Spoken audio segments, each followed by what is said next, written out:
Hi, brand new details about the suspect in that deadly terror attack that happened in London yesterday. Just moments ago, Prime Minister Theresa May said this about the attacker. His identity is known to the police and MI5, and when operational considerations allow, he will be publicly identified. What I can confirm is that the man was British-born, and that some years ago he was once investigated by MI5 in relation to concerns about violent extremism. And was it because of his travels or what he said or where he was logged on? And the question this morning, are European countries doing enough to stop these vicious attacks? And can this happen here? Here to discuss is former U.S. Army intelligence officer and former advisor to U.S. and NATO commanders in Afghanistan, Andrew Peek. Andrew, assess this situation, judging by the fact that Theresa May, less than 24 hours after the attack, identified his ideology and his background. Right.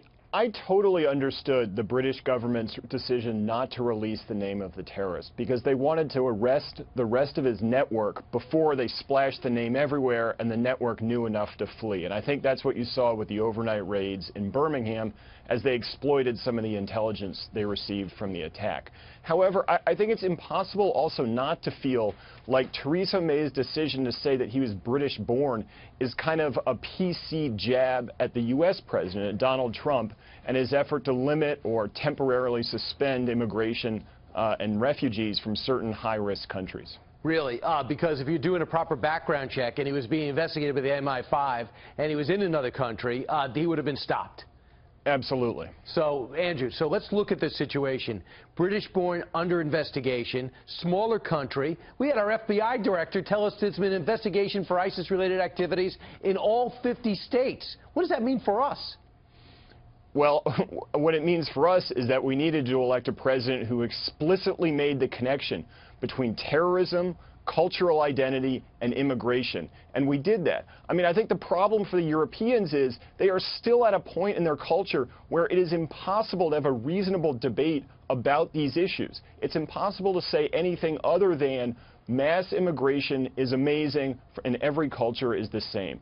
And they are at such a disadvantage of trying to enforce their own norms, enforce their own culture of tolerance on foreign communities that come to their countries, and that's something I think Americans have turned the corner on, and they really haven't yet. What could this, I don't know much about this Muslim mayor, but he did come out after those IEDs were put in New York City and said, you got to expect these type of things to happen in a major city. What do you think about his mindset then, and what do you think it could be now? I thought Sadiq Khan's comments were unbelievably stupid. I understand they're not about this attack, but radical Islamic terrorism wasn't a phenomenon that's existed always. It's not like the weather. It's not a fact of nature. It is a product of specific historical events that happened in Saudi Arabia, Afghanistan, Pakistan, and it's their problem, not ours. Absolutely. Andrew Peek, thanks so much. Appreciate it. Thanks for your service. Thanks so much.